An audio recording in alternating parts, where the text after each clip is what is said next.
Yeah, I'm sorry, I get it. Your mother doesn't like my guns. Yeah, I know. Well, don't tell your mom, but if you play your cards right, I just might give you that Colt 1911 one of these days. I like that, Colt. Some people want to take away our guns and tear up the First Amendment. I think you mean the Second Amendment. The First Amendment's freedom of speech. Shut up, you know-it-all. Right. No, I might not be some smart ass like you, but I know my rights. I suppose so. They'll have to take my AR-15 from my cold, dead hands. I'm sure they will. What do you mean? What do you mean? No one is going to take my guns. When you're dead, they will. You said it yourself. Right, but that's the only time. At least we agree on something. There wouldn't be all these mass shootings if everybody carried a gun. I don't think that would stop them. Oh, so you're for gun control then? Not necessarily, but someone who's committed to kill and ready to die probably won't care if other people have guns. So we're all supposed to just line up like pigs to the slaughter. I think you mean sheep. Sheep? No, pigs. I don't like lamb. It gives me indigestion. I'm pretty sure it's pigs. The point is that no one is completely safe ever, no matter how many guns they have. Oh, I call bullshit on that. You don't like me, and I get it. If I were you, I wouldn't like me either. Hell, my daddy left me and my mom too. We're more alike than you think. I don't think so. Sometimes good guys don't wear white. What? It's an old song my dad played. Okay. Man is king of his castle. When you have your own home, then you can call the shots. This is my mom and dad's house. Your dad's gone. Get over it. He might come back, and all I have to do to get rid of you is to call the cops the next time you stop going off and breaking stuff. Oh, go ahead, tough guy.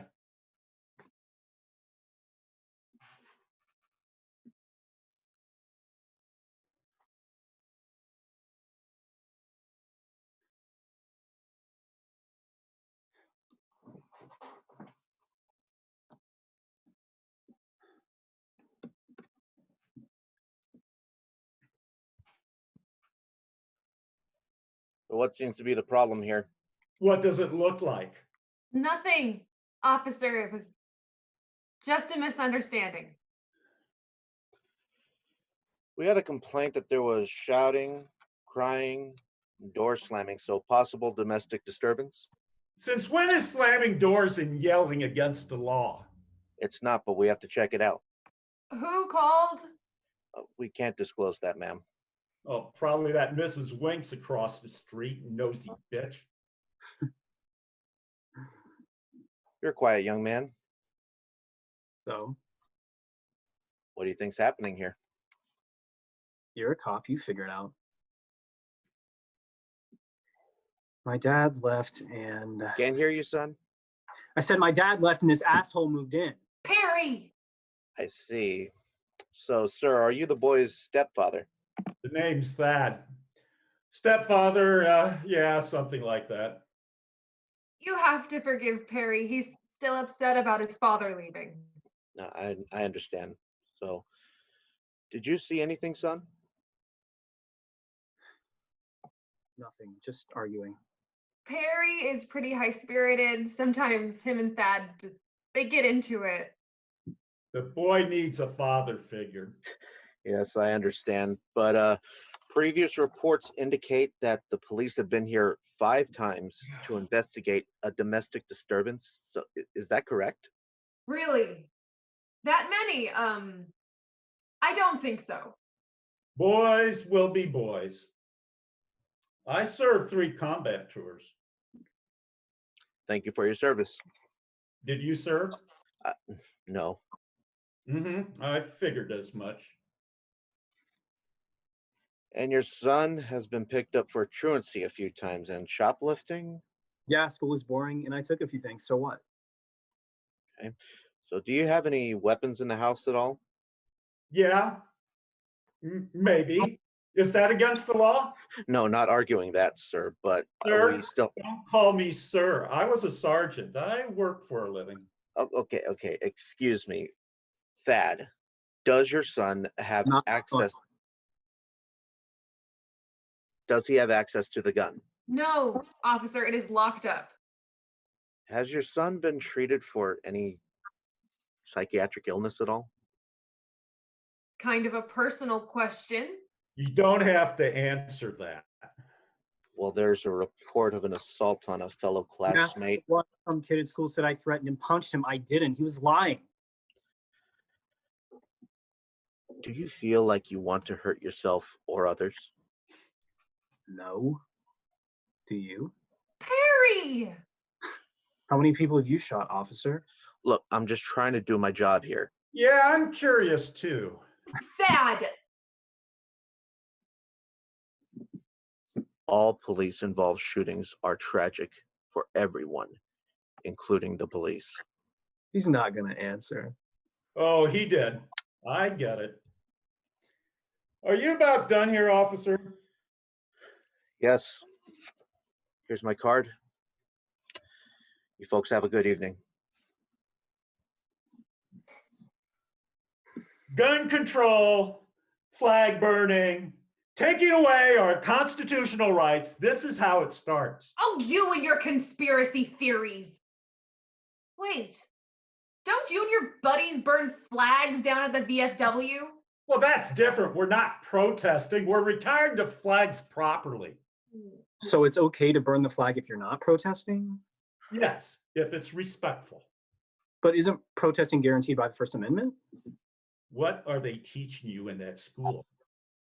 You just don't get it. Neither one of you.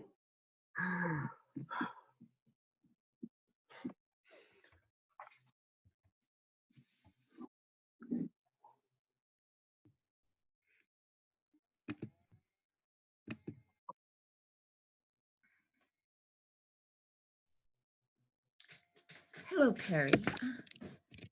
We need to talk Sure, about what? about your behavior in class. Hey, I do my work. That's not it. I've noticed you're very combative in class. I'm combative? Yes, and I've noticed you've been more intense than usual these past few weeks. Listen, Perry, is anything troubling you at home or with your friends? Are you serious? There's a lot of shit going on everywhere in the world. That is true, but we must remain on track academically and emotionally. You should try to relax and calm down. Maybe don't be so sensitive about everything. What do you mean? Maybe meditation or yoga. Are you pushing religion on me, Miss Goshgalley? No. Sounds like it. You know, you're an English teacher. Maybe you should stick to haranguing students about their dangling modifiers and run-on sentences. You're being unkind. I'm trying to help. I'm sorry, I guess. Perry, you're a smart boy, but you get in your own way. So I've been told. Well, the direct point of the conversation is the assignment you turned in. I met the requirements. Technically, yes, but your essay it has very violent imagery. And? The title of your paper, Murder Can Be Fun. Ironic, huh? I call it disturbing. Your paper describes a mass shooting at a carnival. I hate carnivals. My dad took me to one just before he left. Perry, I'm sorry. Write about what you know. That's what you always say. What do you know about murder? Hmm, not directly, but as a concept, yes.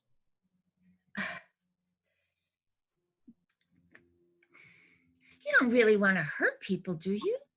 Wasn't this a fiction assignment? Yes, but I worry. I have an obligation An obligation to what?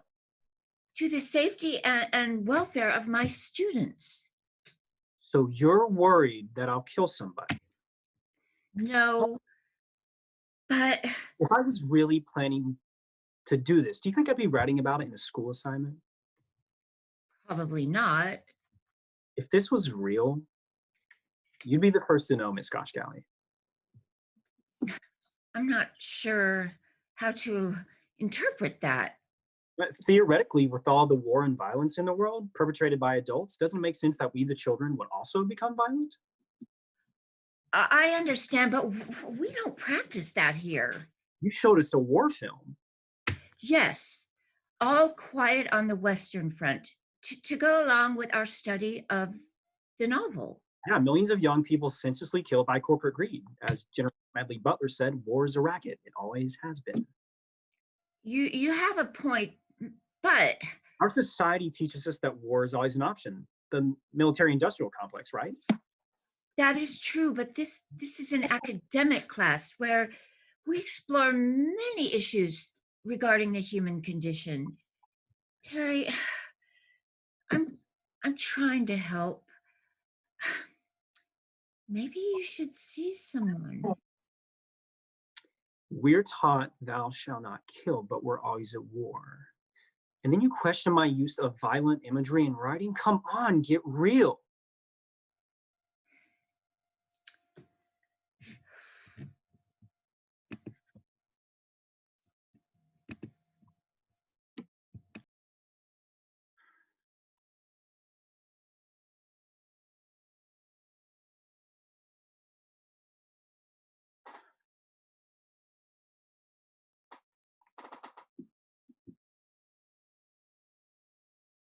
What's up, Doc?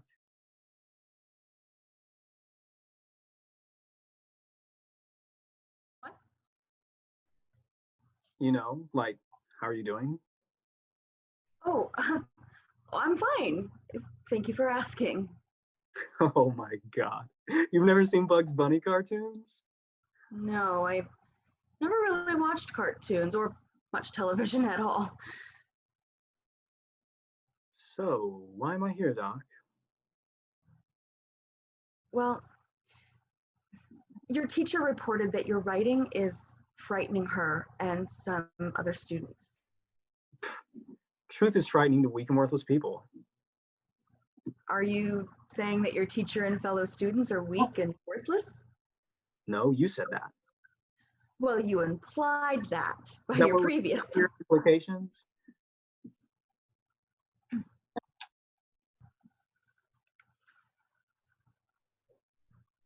Should your nervous tics imply or suggest that you're fostering some deep, dark secret? Do you hear voices? Yeah, yours.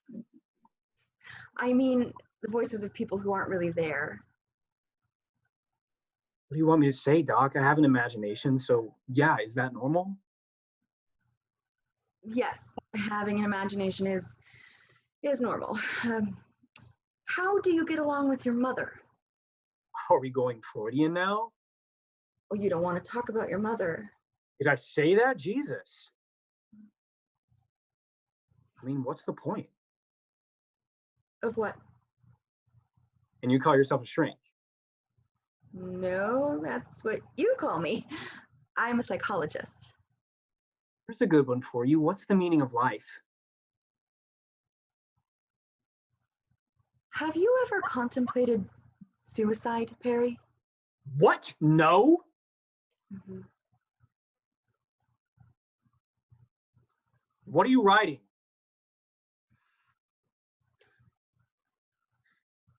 Who cares what you write? Back to my existential question. Do you think that violence is a solution for your problems? It is if people don't listen to me. Mhm. Are you serious? About what? I'm kidding. Relax. Get a sense of humor. Why don't you? Back to your mother. I see Christ, that leave my mother out of this. you live with her and your stepfather. Thad, his name is Thad. Mhm. And do you want to harm people? Honestly, sometimes, yeah, who doesn't? I have a thought, an interesting one at that. Okay. You know, it's interesting when I'm in my human form, knowing I'm going to die. Everything has a touch of triviality to it. Fascinating. And why do you think you're going to die? We all die, right? Yes, but do you think you're going to die soon? You never know.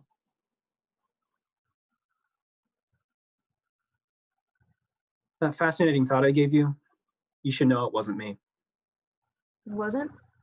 No, Then who was it? Dylan Klebold, Who? one of the Columbine shooters.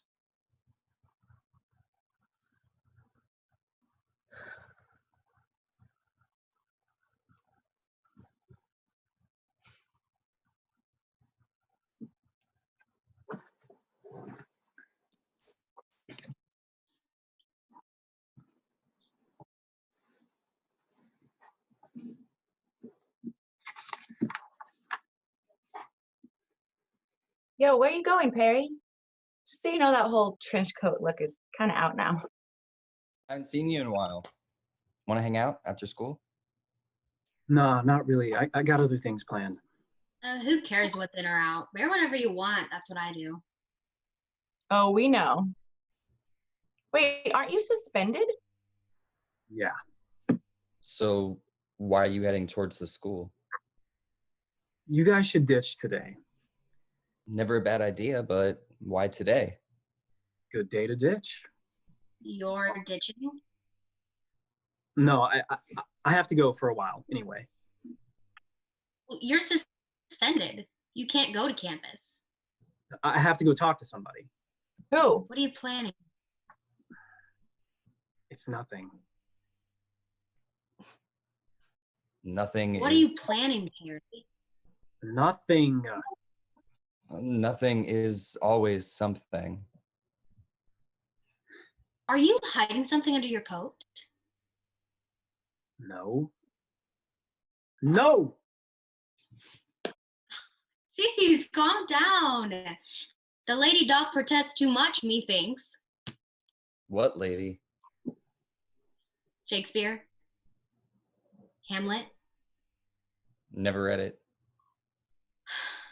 Hey, Perry, what's with all the slasher stuff on social media? You mean the weapons and violence? I do it too. Stuff from our games, you know? It's no big deal.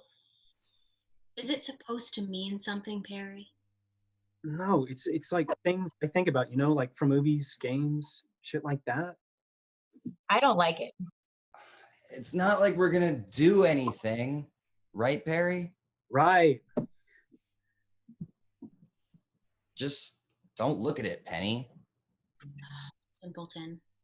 Listen, just ditch today. I'll meet you later at the Woodland Mall. What, do I look like I'm 14? No one hangs out at the mall except for tweens, bangers, and creepers. Just go there. I'll see you later. Whatever. Okay. All right. Yeah, okay, get a grip.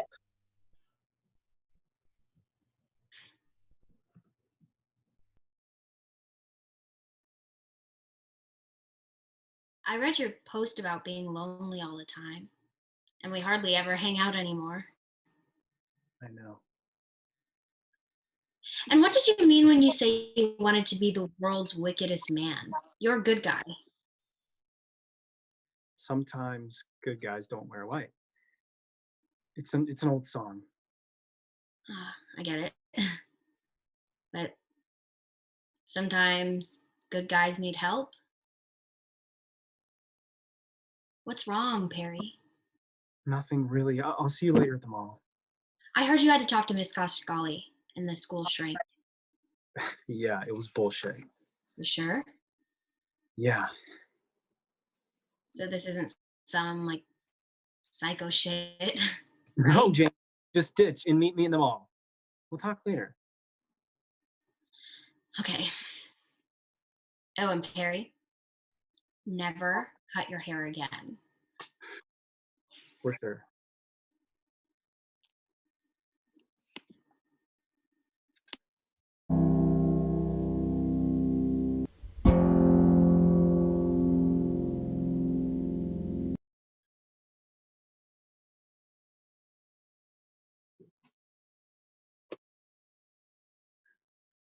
And you're back. I would miss this for the world. Miss what? I told you I know what you're planning to do, Perry. I doubt it. Okay, so you've got 100 rounds of ammunition, 2 pistols. That's enough to kill a lot of people. In your jacket, you've got a hunting knife, high chew, and 2 prophylactics, for which I don't think you'll ever have a need. How do you know? I don't know. Fair rejection? Maybe just too scared to ask her out on a date. No, I mean, how do you know all this? Let's just say keen insight runs in my family. Okay, I'll bite. What are you selling?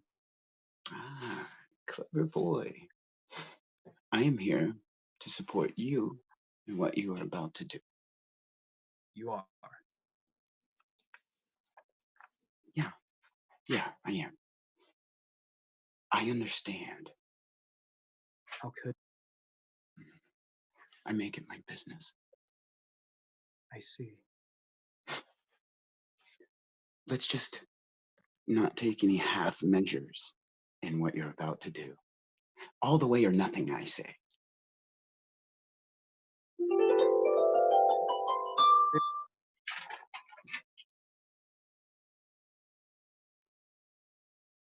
I know. They all make fun of me, Yeah. Yeah, they do. especially the jocks. Oh, God, I hate those guys. And the rich kids and their clothes and their cars and their money. Yeah. Snobs. You know what? They think they're better than you. Yeah, exactly. I'm not going to be pushed around ever again. Oh, no. No, we won't. You know, you won't. I guarantee it. Yeah, it's going to be easy. Maybe too easy to get rid of them. Yeah. Says, what fun is life without a little death?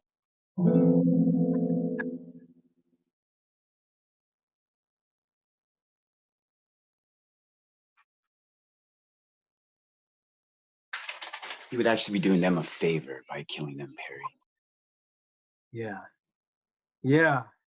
Make a bold statement with your actions. That's what I always say. All the way. Yeah, I agree. So you agree?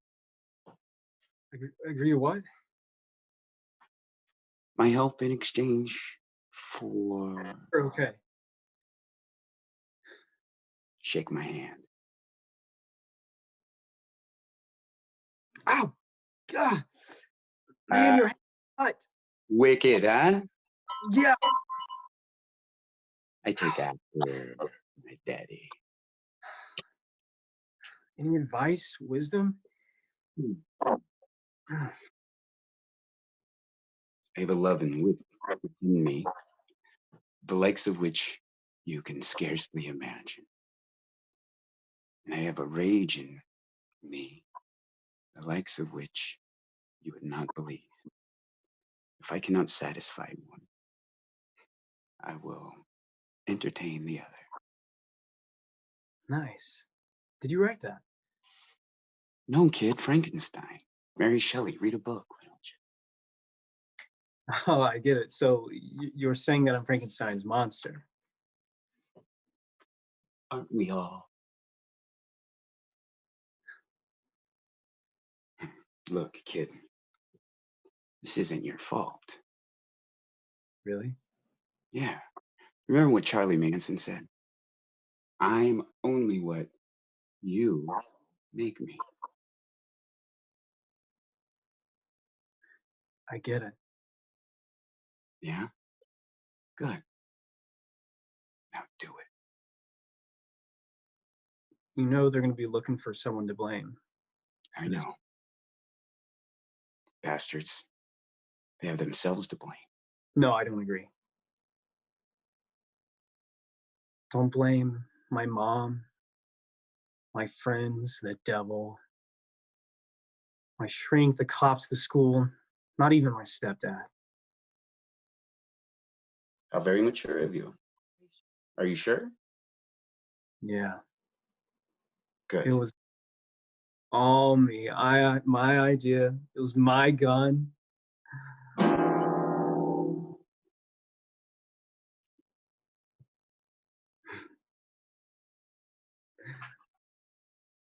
And again, you all do love to be afraid. You're attracted to evil. Mass murders in prison are loaded with marriage proposals and love letters. True. It's sick. Yeah. Sick. Love it. I mean, sick, absolutely. Yes, sick. Do you ever suddenly look behind you? Do you ever check out a room before you enter? Do you answer the knock at the door at night? Are you afraid of the dark? Well, I'm not. I am the dark. That's the spirit, dear boy. Now, get on with it. And I know you're all wondering, how do we stop mass shootings? Take away the guns, arm the teachers, lock up the schools. But let's face it, you can't stop me. I will make it happen no matter what. You can make it hard for me, but you can't stop me. This is my gun. This is an extension of me, my protector, my friend, my one true friend. This is my gun. This is me. You want to know the real why? Why I do it? Name the shooters. You remember their names. Name the victims. You don't remember them. You only remember the bad guys, not the victims, right?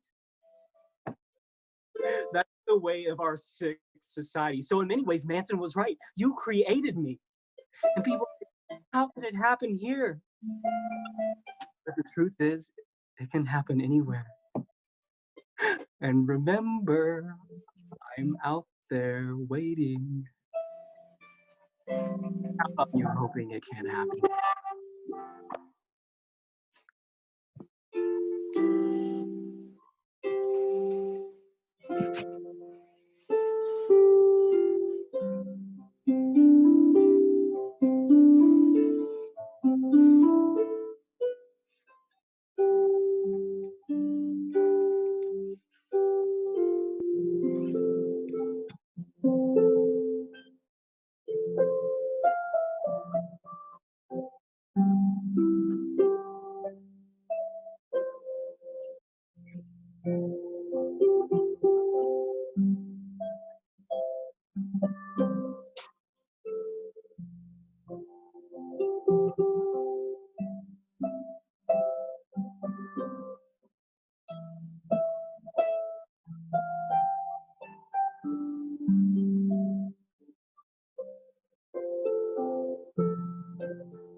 slow down, you're moving too fast.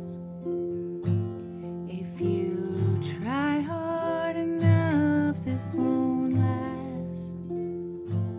If you gotta go somewhere, I'll follow you there, but please chill. You're moving too fast.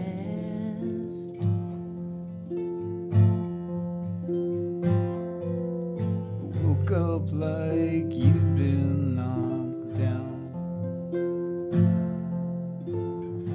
Unsteady feet, unsettling sounds. Your friends hit rock bottom, but you still got them. They're fine, they're all doing fine.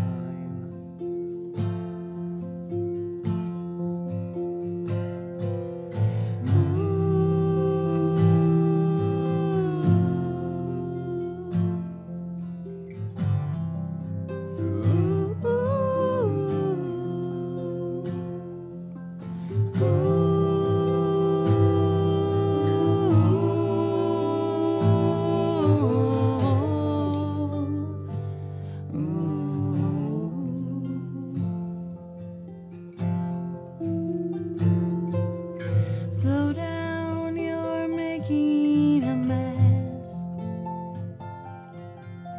Treating each moment as one to forget.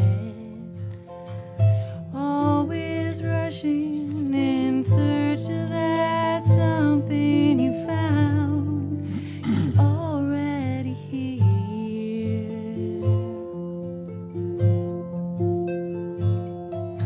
Slow down, you're slipping away. Not enough time in your day.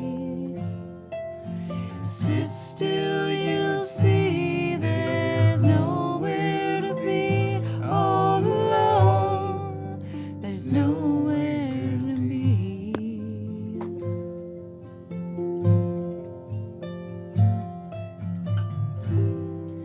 Rather die standing up.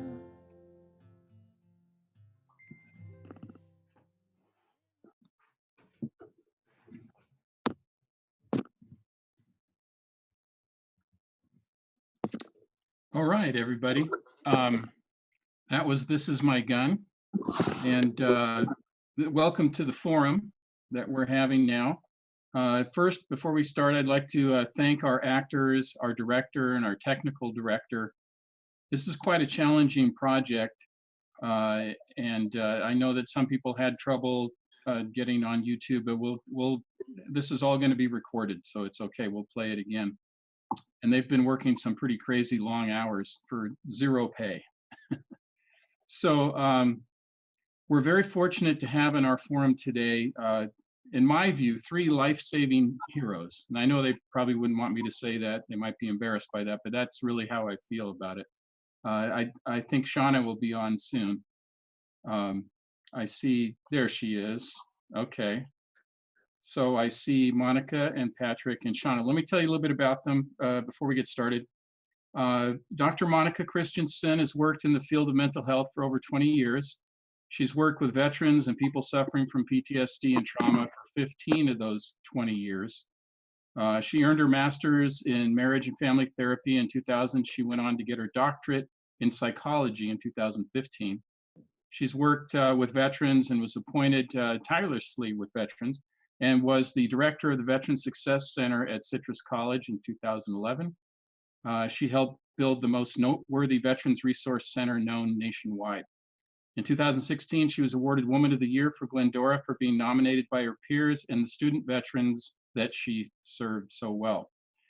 She's authored a book, College Success, a concise practical guide for veterans. She currently runs a nonprofit for veterans, Expressive Art, and she'll remind us what that website is. I forgot off the top of my head. Anyway, we also have Dr. Shauna Bigby with us, and she's a board-certified family nurse practitioner who's been a nurse for over 20 years.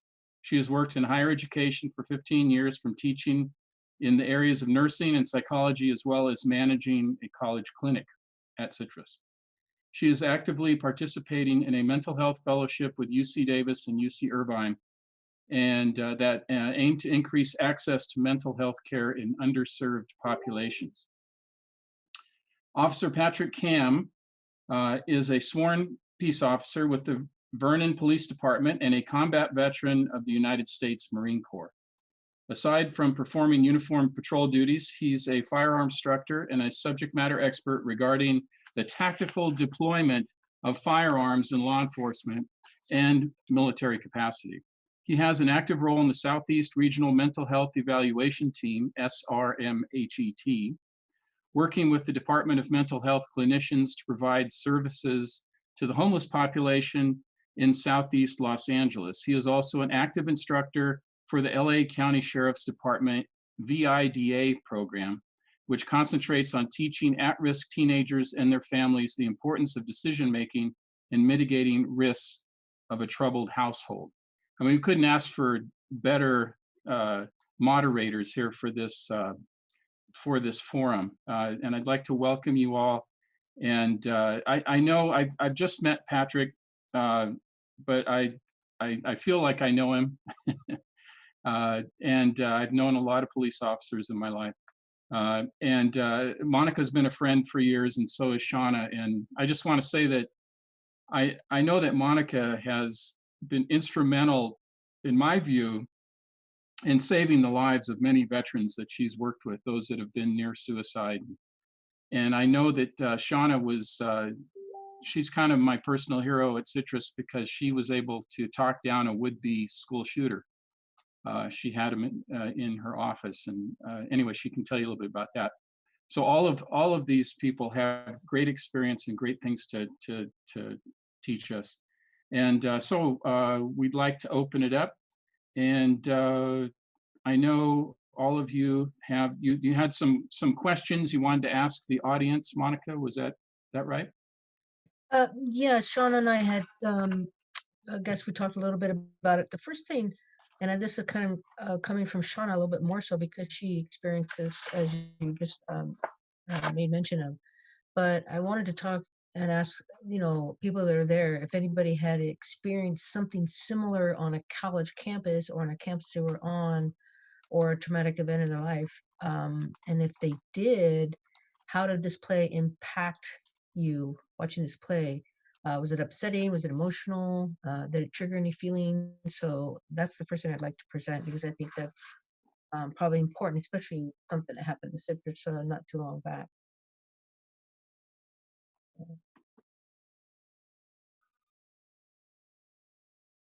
Okay, and I'd be very interested in that. And we're trying to figure out the chat thing here from the audience. So hang on just a moment.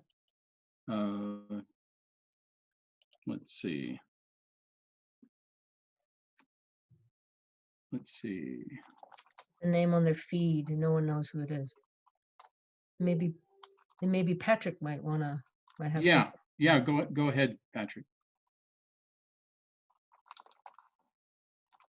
There we go. All right. Yes. Yeah. Go ahead. If we can go back with the question just one more time, please.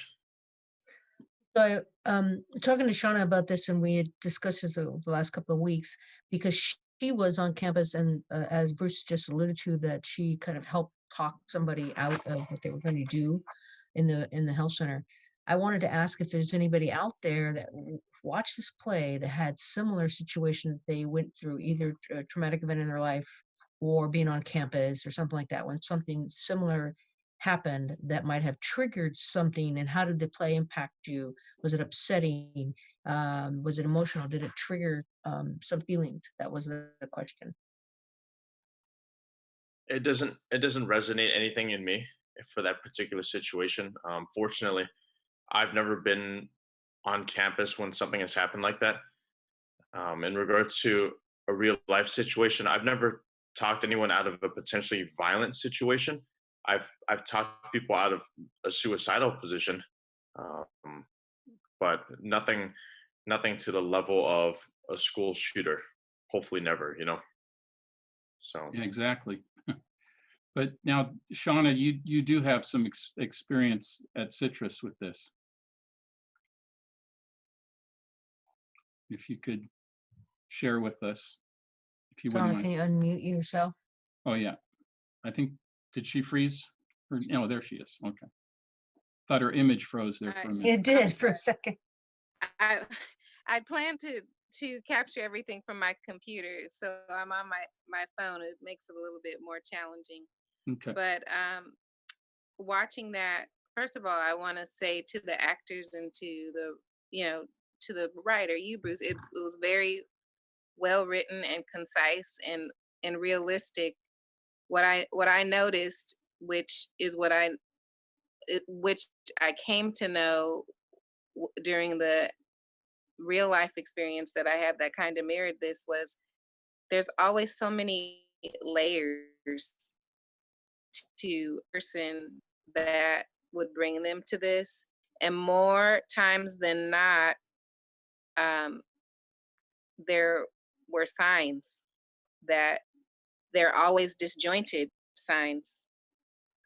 None of the signs marry each other until until the person implodes.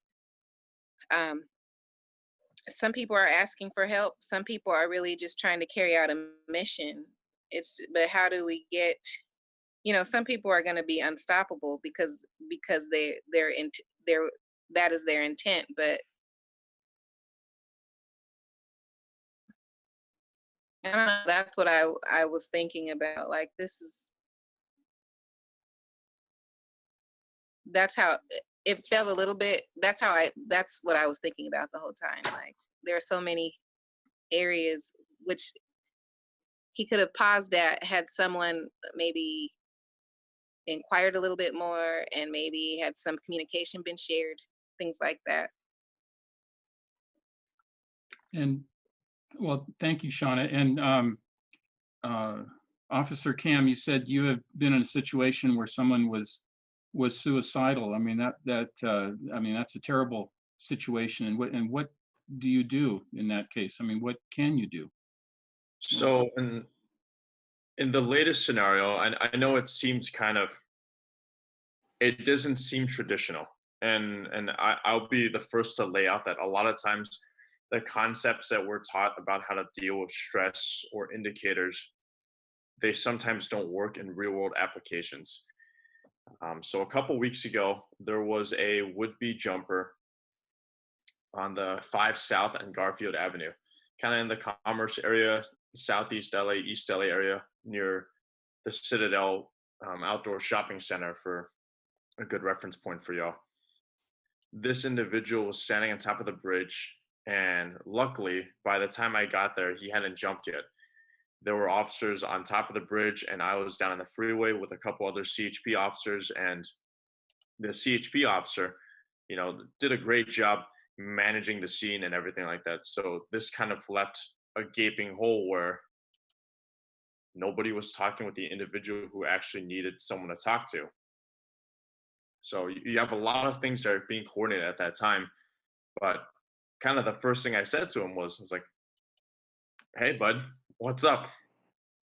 And I'm half spewing words out of my mouth, because at that time and place, I don't know if I was thinking too rationally. I was trying to think of what's provoking this guy to want to jump. To jump ahead a little bit, he told me that his life was in shambles. He had just lost his job. His wife wants to divorce him, and he can't make rent for the next couple months. And so, looking at that, I first told him, I said, everything is going to get better. I know it sounds very difficult, but before we get to that, let's talk about the scenario here and now. And that's where there's a slight disconnect with, in my experience, these people who see this grand, overwhelming picture. I flat out told him, I go, look, you're only 16 feet up. If you fall, it's going to hurt a ton. It might not kill you. I want you to think about that real fast. Your life might suck now, but it's going to suck a lot more if you have a shattered kneecap too. And that kind of jolted him I don't know, like I don't know what formula worked at that time, but Mm-hmm. he kind of snapped out of his daze and thought, oh man, that's true. Like this isn't high enough for me to kill myself. And that gaping moment that he had right there was enough for other officers to sneak up behind him and drag him off the bridge. But it's just a less than ideal approach, in my opinion. Looking back, it seemed like it was pointing out things that weren't taught to me in any crisis negotiation moment. That's very interesting. So there's the book, and then there's the real life where the book can help, but you got to make the snap decisions, which I'm sure Monica and Shauna, you have experience with that too. Yeah, and Patrick, actually, that's you did a great job, because part of it is, you can motivational interviewing is one way to like get them, like, you're not disagreeing with them or trying to talk them out of something. You're just trying to get them to think through, like, what are you really here to do, and why is this going to help that situation? Which a lot of times it isn't. And like you just told him, was like, well, you may not die out of this, and then you're going to be worse off, which is, of course, he's going to sit there recuperating, thinking about it the whole time. But you're right. And then the bigger part of any suicide is like, people usually they can be depressed and many things going on, but when they get to the hopeless point, that's when they make the next step. That's when they make that step that can turn into their final step. But they have to get that part of it. And so you actually did a good job, because you're trying to talk to them just like a real person to a real person. Right. And he needs that more than anything. I don't know if Shauna wants to chime in here about that, but I was gonna say, and that's when you spoke about the difference from learning it clinically and actually taking it out, like humane, like just being humane to someone and extending them a lifeline and not being scripted and being honest. Like he probably, giving it, if you can give the person the extension a lifeline or the extension to pause for a minute, like you said, you asked him, like, well, you're not really that high up. It's probably is not gonna turn out so well. And that was something similar that I did too. I'm like, well, okay, so you don't, you need help, but you're gonna, this, you're gonna walk out of this door and potentially be killed. Like that's not gonna help all the people that you need help for. It was a very dire, desperate situation. Like this guy who was gonna jump off the bridge, he didn't have money. He had a new baby. School was too much. Like all the things that you care about right now it's gonna be like that's gonna be off the table. So like just having someone stop and pause and reaching out, like genuine, caring, kind words. Because also some people don't have someone on their team to offer kind words. Like we take a lot of things for granted, but some people don't even have that one person to pause, to help them pause. Which is why kindness and the extension of, your heart goes a long way. A smile, anything. It really goes a long way for people. I think that's wonderful analysis from all of you about that. And we do have a question from the audience, if I could share that with you. I don't know if you guys see it. I'll read it to you. Do the experts think that most teachers are given enough training as to spotting the red flags to take these things more seriously? I'll jump in. First of all, no, I don't think they have enough training. But the bigger part of it, no matter how much training you have, you're talking about somebody's life. So there's always that part of you that, are you making the right decisions? Are you saying the right things? And to me, it's always better to err on the side of caution. So, at Citrus, the way we would do it is at the health center, is that, once you kind of determine, like, of all those mitigating factors involved there, it's like, do they meet that criteria? Then you would make a call that either they have to be 5150 which we can't do that at Citrus. So we would just let the authorities, usually the Glendora PD, would make that assessment. And it's, to me, it's always better to err on the side of caution. The way that I approach things is like I talk to them instead of saying, well, and stepping out and not telling them. I could bring them into the fold, sort of like what Patrick did. It's like, okay, here's the situation. Here's the criteria. You meet this criteria, so I can't just let you walk out of here because we're liable, and then what would happen to you? So it's better if, and a lot of times they voluntarily just say, okay, I'll go in. And a big 90% of the time, you know, and Shauna and Laura and people in the health center, they were really good to me, in my opinion, about how to handle crisis students and students in crisis like that. But no matter how much training you have, you still are standing there. This is a person's life. And I remember some of the officers and some of the best ones there that I like, Officer Tibbetts at the time. I think he was a sergeant. I think he's a lieutenant now. And he's like, they had not that much training as a police officer, less than I would have, certainly. And he's like, him and I would discuss it in the hallway because he wanted my input. And I'm like, well, you're the one who has to make this call. So that tells me nobody's really at that point where they can say, I know for sure this is going to happen. I'm going to stop it. You don't. And I remember when we had an incident with a student on that we actually had to call the FBI in on. It's like, I'm not going to be the one that says, oh no, he's not going to be harmful to the campus or students, and walk away. Why would I say that? It's better to say, let's get him help, because clearly that's what's going on. So that's the bigger issue, because other students and other people are impacted. And how about you guys? What do you think would help teachers? You know, what kind of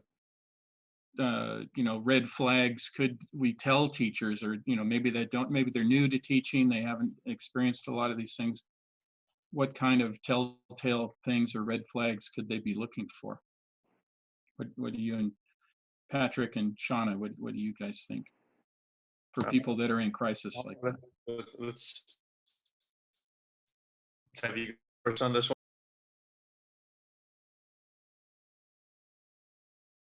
Nope.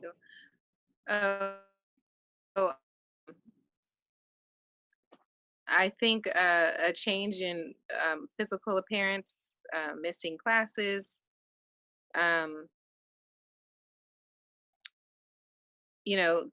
students paying it, not cueing in like in a hypersensitive way, but sometimes students share a lot with their writings,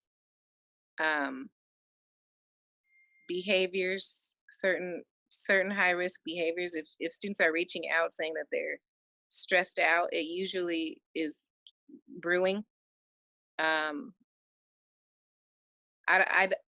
also, at the other end, I think, like Monica said, it's best to err on the side of caution and ask for help to mitigate when you have a student who you're concerned about, because 9 times out of 10, it's something that we can help them with, and it's usually it's an easy fix. And like I said, sometimes students just need a break from the teacher. Like maybe even if the stress is reaching a peak, like maybe it could be as simple as extending the assignment due date that relieves some of that.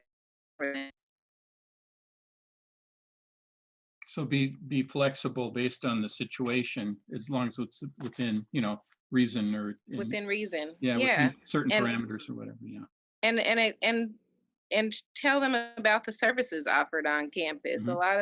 A lot of students don't know about community services or the services that are at their fingertips. Mm-hmm. And the other part of the question was for, students or, people that aren't in positions of authority, but just regular people or students or maybe family members, So these are the same kind of red flags, things that they should be looking for.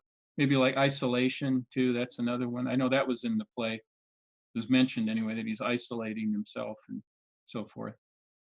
Now, the other thing, we're waiting for another question, but I wanted to ask Officer Cam.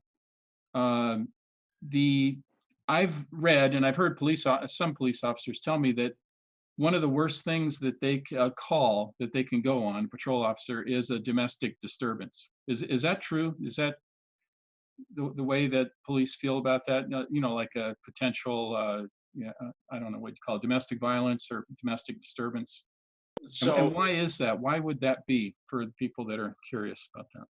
so before I go into that one, and I'll jot it down right here real fast. I'll come back to the domestic violence and Sure, disturbance sure. calls real fast. Yeah. All right. So that second part of the question, red flags mainly pertaining to students. If I were to break it down in the most basic manner, it would be that once we grow up as adults, most of us who aren't adults, right, myself included, we're taught that if we see something, say something, speak up, do the right thing, etc., like that. I think most of the audience can agree that that's the righteous thing to do. However, we also have learned on the playground way back in the day, we're not talking about the pen or the prison yard, that snitches get stitches. and and that's a really tough line for most people to juggle back and forth with. And then you can start adding that to the bystander effect of, I don't want to skyline myself. I don't want to look like the person that just snitches out this person every time they show a small red flag, because this goes into conjunction with my VITA program with the county sheriffs. And to explain to the crowd a little bit, the VITA program, I work with kids of like less fortunate households. Doing that for 9 years, I've had maybe 80 students graduate in that time. And the one indicator that I notice most is that the kids who have the most issues typically are the most quiet ones. My individual role at this program is, I'm sorry, it's designed to break them. I play a drill instructor role. I subject them to very intense stress and see who folds and who doesn't. By doing that, we're able to start sifting through the individuals who have probably the most deep laden issues. And sometimes that also results in them being detained for a mental evaluation hold as children, because we start seeing indicators that they're not only a danger to themselves, they're a danger to others. Most notably, their family and their siblings. Sometimes we blame like parents for an abusive household. Well, what happens if you have a kid in the house who's literally destroying everything and harming your other children, for the ones who do have children? So that's just a thought process to go back to addressing the students and the red flags that students should be looking for within their peer group. It's difficult. And if it's difficult for us to do, how can we possibly imagine a child or a teenager who has barely any life experience to be able to start making these decisions and placing that sort of responsibility on them? Not saying that that's the wrong thing to do. It's just another thing to think about when we start looking towards other options and other resources to pointing out these red flags. With that, are there questions regarding that soapbox that I just jumped on? No, I thought you explained it very well, and that program sounds very interesting. I know there's like a state level program up at Camp SLO. You probably heard of that one, at-risk youth. I can't remember what it's called, Camp Grizzly or something like that, maybe. There are a lot around. Yeah. So it's similar kind of thing, and they seem to be very effective. And sometimes maybe you're bringing them to a point where they have to acknowledge what's going on and take responsibility, and that's a tough thing for a young person when they've had a tough go of it, especially, I would say. But yeah. So then, did you guys have any comments about what Officer Cam said? And while we're waiting for the chat box to fill up a little bit. I was. Oh, go ahead. Go ahead, Sean. Go ahead, Sean. Oh, I was gonna say the other thing that kind of makes it challenging at a college setting is, like Patrick said, it is, you're only with that person for an hour and a half, in your class if that's how long your class is. So you can't always tell if someone is isolating Right. because you don't know them. And I think that's how, so it's best to, like Monica said, err on the side of caution and report it, because if everyone is, usually I know for us on campus there's a central processing system, and usually the students who keep coming up from other teachers, they come up. It's not just one person that's reporting them, and 9 times out of 10 I already know them.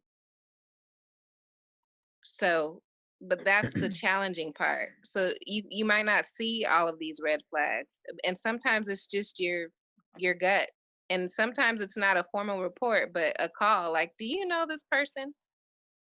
You know, I'm worried about them. It could just be a call because you're worried about someone. It doesn't have to be anything that's formal, but I think that's what's tricky for college faculty and staff, because your peer view of their life is very limited.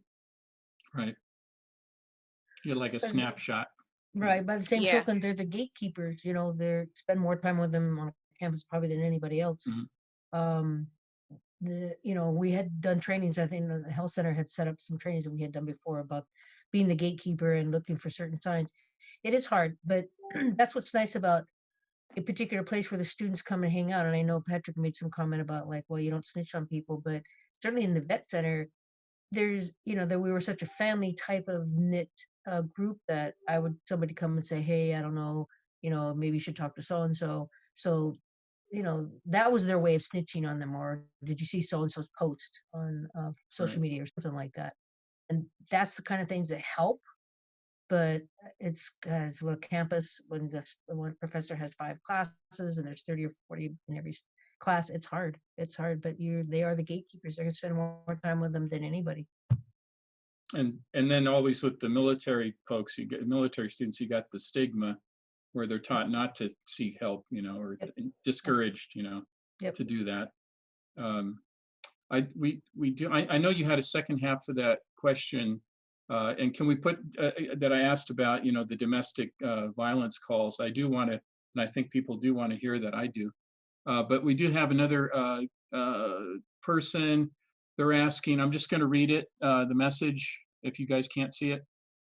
Millions of kids have suddenly been thrust into isolation with their families, combined with what feels like complete abandonment by their schools, peers, and other aspects of their community.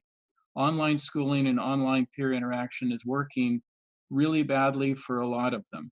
How much more of this are we going to be facing next year? I'm assuming, the aftermath of this, or whenever this is going to happen. So I just wanted to address the audience's question. So obviously we're in a very weird, unprecedented situation nationwide, worldwide, actually. So what do you guys think about that? And especially the young people, the kids, school age people.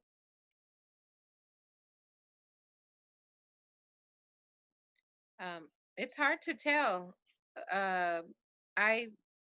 Part of my role at the college is to update the college with all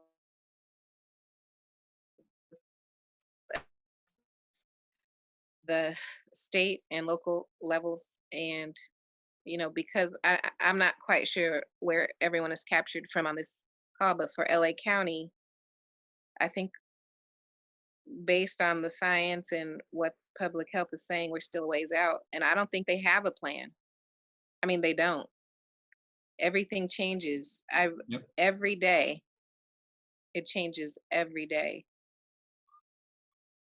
Yeah, that's. I wish. Yeah. Yeah, I have 3 kids at home.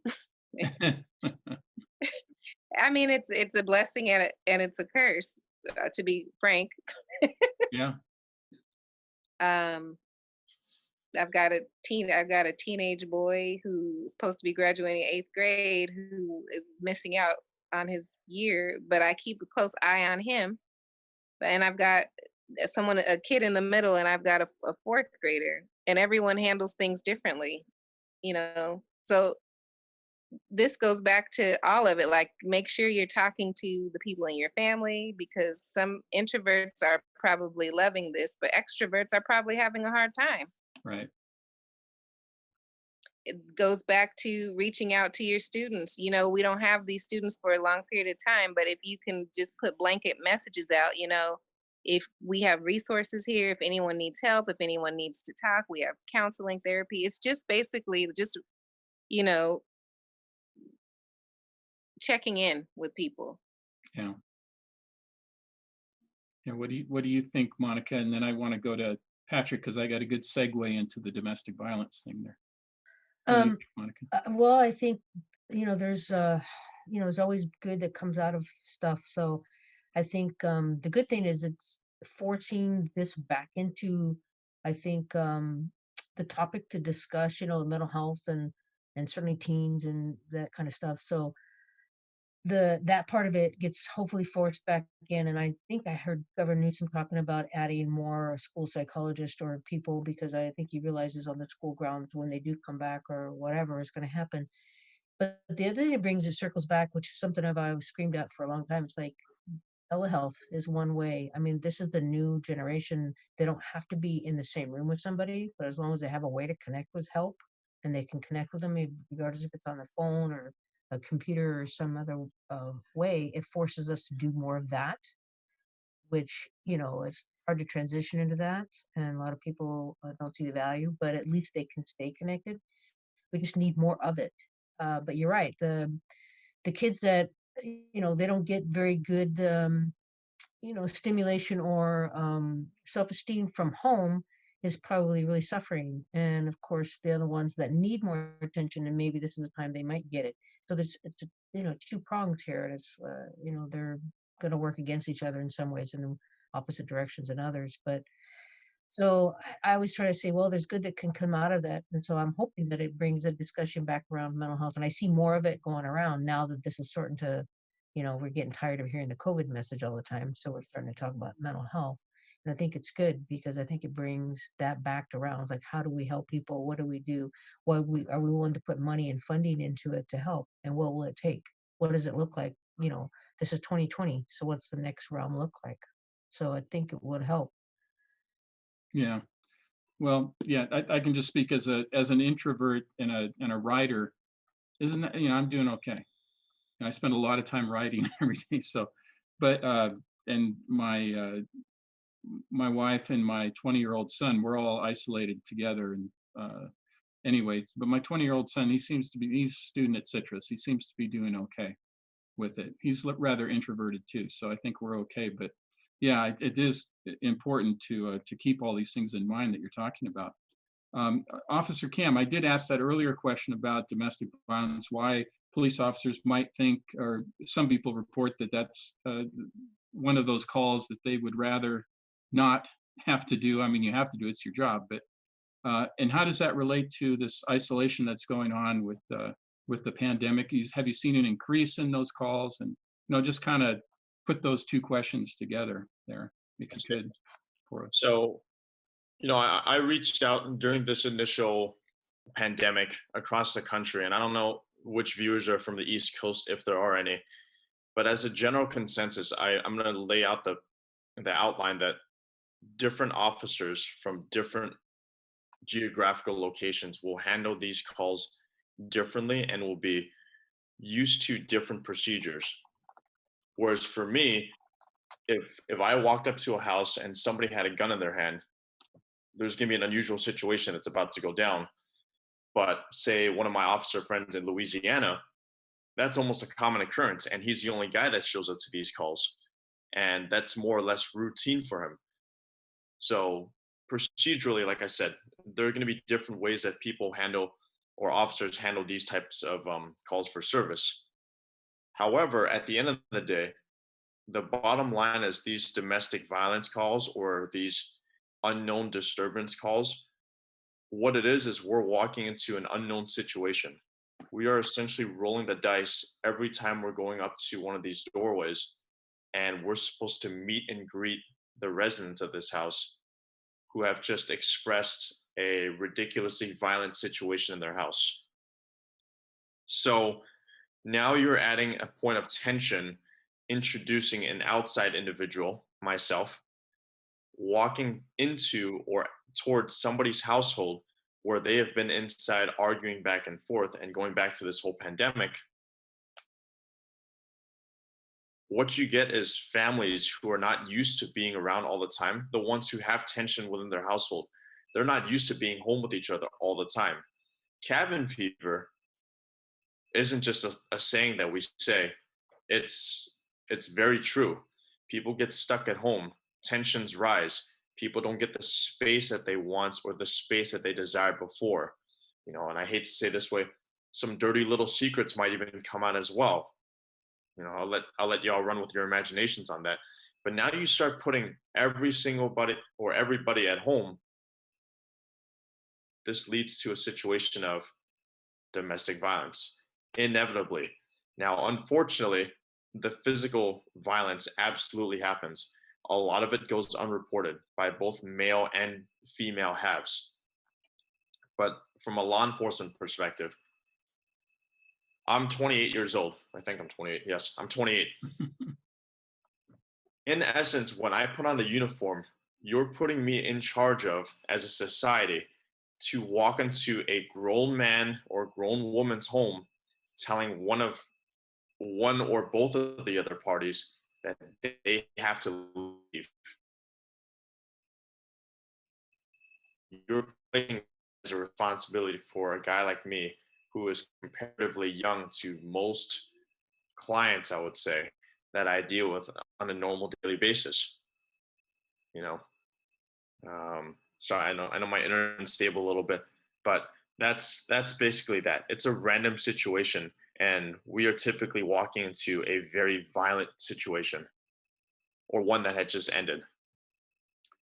That is very, very scary. That's a very, and I even heard one officer told me, he said that he would rather get an armed robbery in progress call than a domestic violence call, because you kind of know what to expect with the armed robbery thing, more than likely. There's always variables, but I suppose, but yeah, a lot of people don't think about with how, a domestic.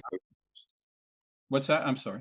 With a domestic violence situation, I'm wearing many different hats. I have to wear the hat of a social worker if there are children involved. I have to wear the hat of a counselor if someone needs counseling. I have to play the role of a peace officer with the sole job of enforcement, which is possibly taking somebody to jail from their home in front of their entire family. When someone goes to jail in this state now, it is a felony, and that typically comes with some pretty harsh punishments. But there are 3 hats that I'm wearing at the same time while juggling the potential to face a volatile situation that requires more assets to be pulled in. So there's a lot to think about right there. Thank you, Patrick. I know we have to eventually bring this to a close, and you guys have other things going, but I just want to bring it back to the extreme violence situation. If my statistics are right, anywhere between 16 and 18,000 people are murdered every year in America, and that includes the mass shootings and the individual murders and so forth. And as far as school shootings go, which this play depicts, since Columbine, if I'm correct, there have been about 70 school shootings. That's about one every 77 days or so. What is it about certain, these mass shooters? They pick schools, like in Las Vegas, they pick the, some concert or something. Is it, they want a body count, or they just want to, is it like the character in the play where he wants to be remembered for something? What do you think's going on there? Why are we such a violent culture?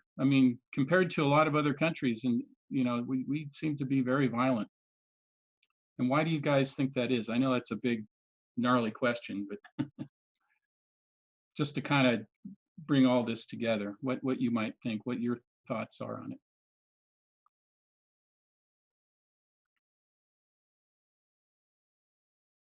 Big question, I know. Oh, they muted you guys. Did you guys mute yourself, or did the? Nobody wants to jump in and answer that. Oh, okay. I thought the yeah, okay. I could share my thing if you want from a historical perspective, if that to kind of kick it off. Yeah, go ahead. Okay, and this is right up Monica's alley. I think it has something to do with being a war culture.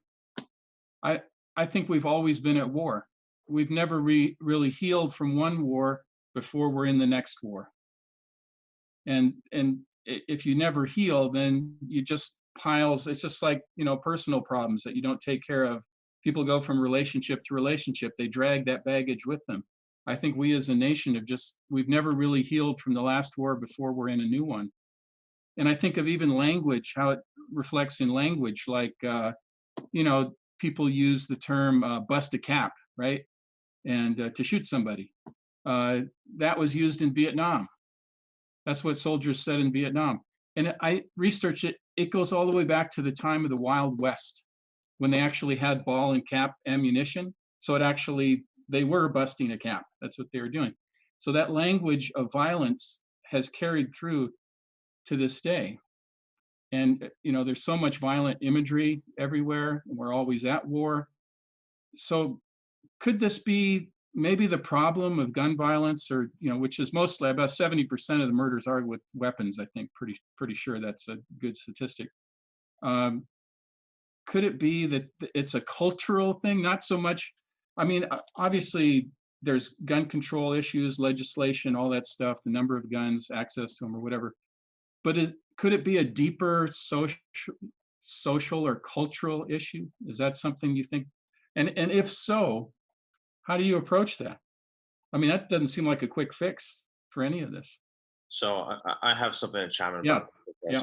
And this is going to be in conjunction with an audience question of, I think, Bruce, this one's for you. What inspired you to write "This Is My Gun"? Yeah, that was part of it, what I just said. Yeah. The audience question for everybody is realistic violent video games, question mark, right? Yeah. So I can say, being born in the state of California, Southern California the entire time, the culture here, it casts a very dark shadow on firearms. And just to recap for some of you who might not have heard, I'm a firearms instructor now. I was a designated marksman in the Marine Corps. You know, if you knew any better, that kind of means I know what I'm doing a little bit with a firearm. My mother never let me play with firearms as a child. Never. Like toy guns and stuff. Nothing whatsoever. Yeah. Nothing. And we see the ironies behind that. To add into the realistic violence of video games, that culture in itself will desensitize anybody in regards to what violence actually is. Because if you look at a majority of these mass shooters, if you look at FBI statistics and everything like that, and if you look at the debrief videos, what you'll find is they don't actually really know what they're doing. From the untrained eye, you'll see, oh, hey, this is a mass murder, et cetera, like that, all right? But for us on the law enforcement spectrum, it's unfortunate that we get there after something has already occurred, which allows us to debrief and start looking at videos, surveillance cameras, and whatnot. But you'll see that a lot of these violent acts are committed by people who don't really know what they're doing. They're not going out there seeking a training to how to use some of these things. They're not necessarily impulsive, but you can see that they were inspired by something else other than realities-based training, if you get what I'm saying. Video games, although, like, I'll use the new Call of Duty, for instance.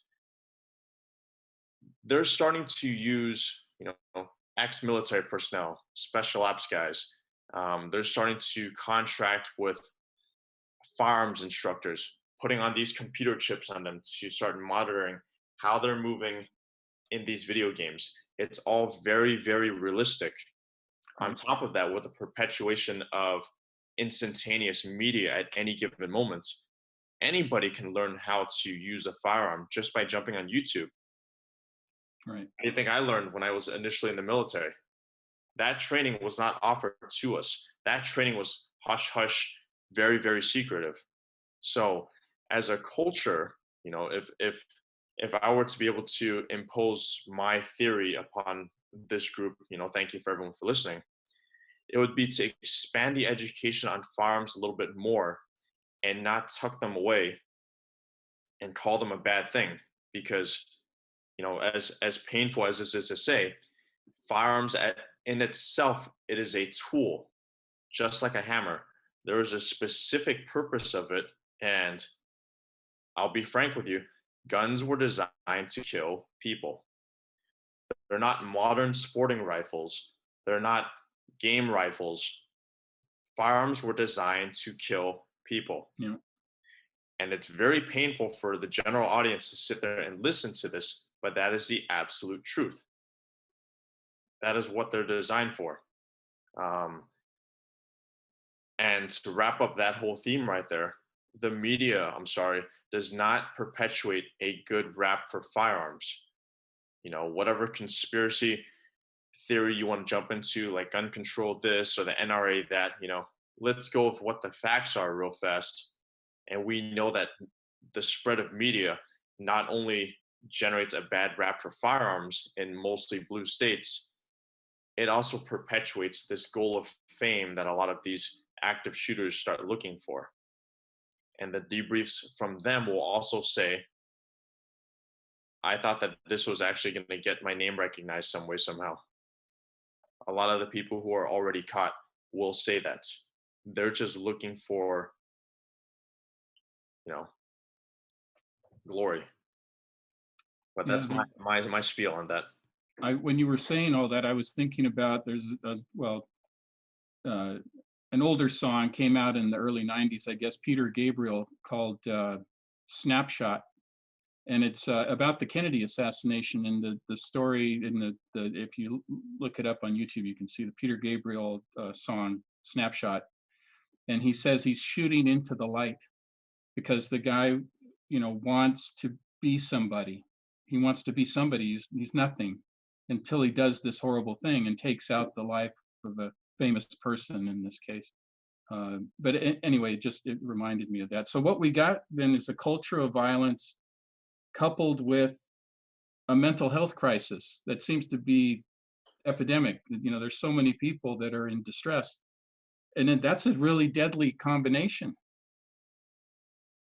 So could that be part of, Monica and Shauna, do you think that is that, trying to find clues here, Yeah, I think it goes a little bit further than that. I think, Okay. you hit it on it when the play, and Patrick just made a comment about it, which is kind of like you put them together. Part of it is the self-esteem.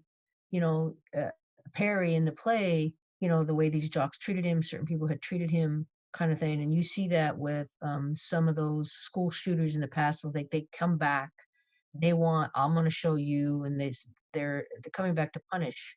And then you can weave in that whole thing with war culture, and the culture is like, well, if you tread on my area, you step over here, I'm coming after you, I'm going to drop bombs and that kind of stuff. But part of it is this insecurity of people.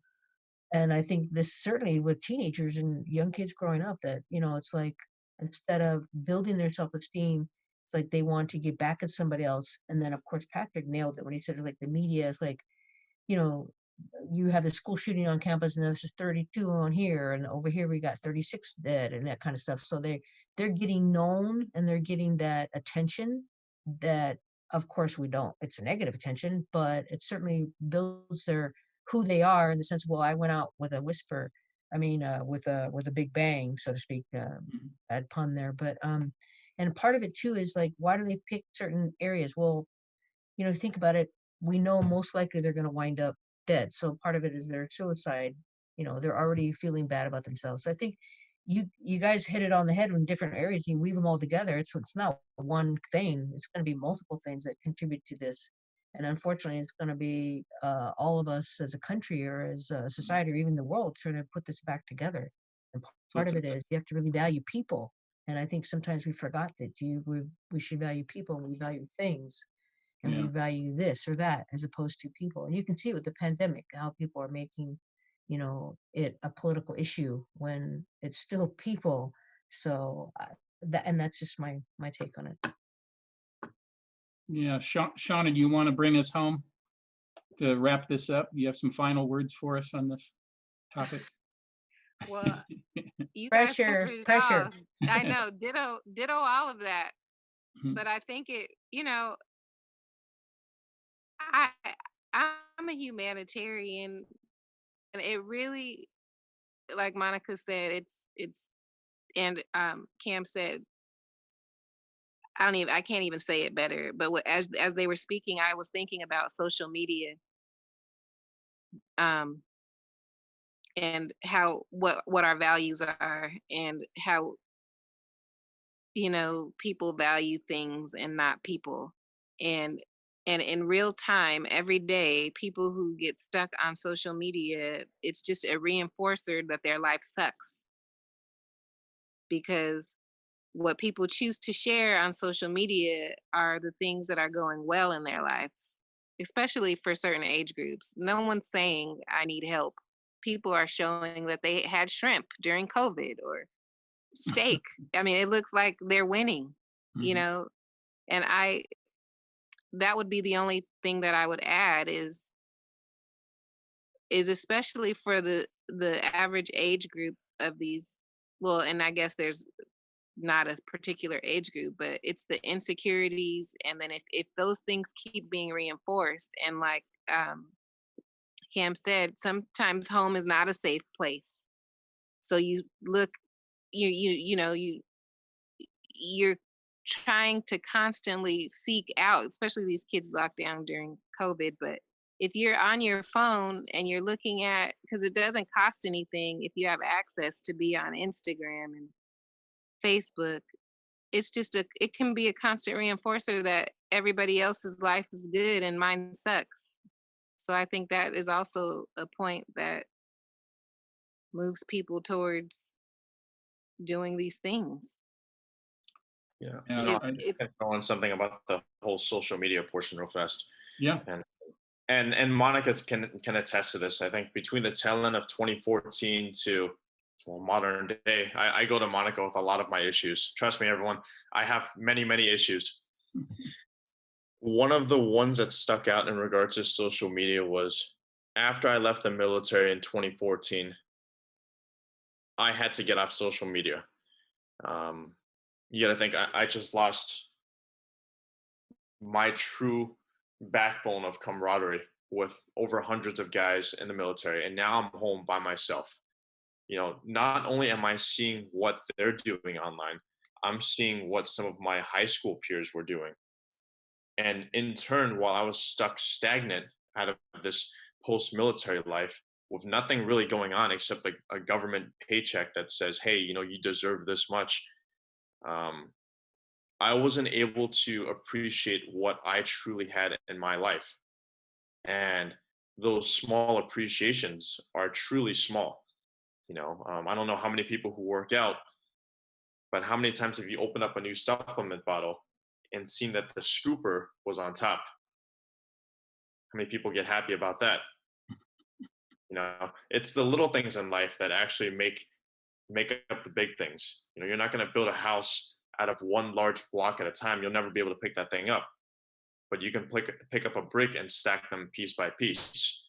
And getting off of social media for even a little bit, even if it was my means of communication with most of those people, it was a necessary action that I took in order to start seeing the world around me here and now, as opposed to a computer screen. Yeah, well put. And I have to wrap this up for us, and I just kind of to bring it together. It seems like there's so many complex issues and problems surrounding this, and it's going to take probably equally complex solutions by people who really care about people, as Monica said. And quick fixes are not going to work. It's just political fix here, there, political, whichever political stance a person has. It seems like these are deeply entrenched problems that are complex, interwoven, and need people to really be on point with understanding the complexity of the solutions that are going to be needed. And we have to integrate everybody together, you know, the law enforcement folks, the counseling folks, the teachers, everybody, to make this work. And I just wanted to mention one thing. I always say this. I have this catchphrase I've been using lately to be the light. And I think that, you know, there's the old Beatles song. No, what is the Beatles song called? But anyway, there's this line in there, in this hour of darkness, you know, to be the light in an hour of darkness. You know, we're in tough times right now, so we really need to pull together and be the best we can be, whoever we are, and do the best job we can do. So Agreed. Good point, Patrick. I like the way you said that. I would really like to thank our panel. Thank you very much, Officer Cam, Dr. Christensen, Dr. Bigby, for being here, and thank you to the audience for the nice questions that we had. I'd like to thank our director and technical director, and this has been recorded, so for those of you that maybe missed the first part because there were some technical issues, I guess, with YouTube, it's going to be recorded and replayed, the whole thing. And I'd like to thank the actors, of course, and the audience. And please stay connected with us, Lockdown Theater. We're going to be doing other things. We learned a lot from this one, and we'll be doing more in this type of format. It's very challenging, but it seems to be what we need to do right now since we can't go to a theater, right? So, and be together. So we got to be together and be separate and be together. So thank you very much, panel. And I'd like to say goodbye to everybody and thank you very much. And let's all be well. Bye, everybody. Bye. Bye.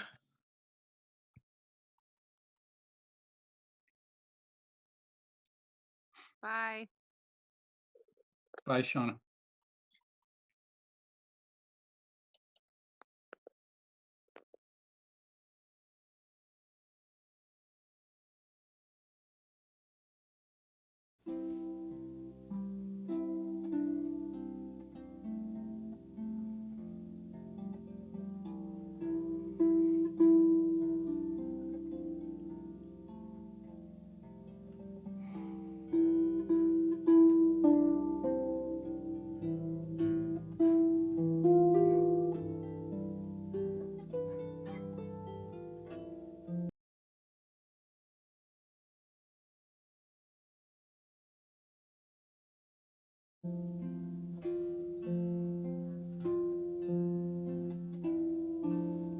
Slow down, you're moving too fast.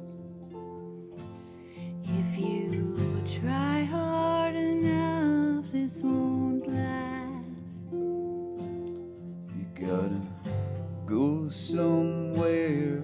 I'll follow you there, but please chill. You're moving too fast.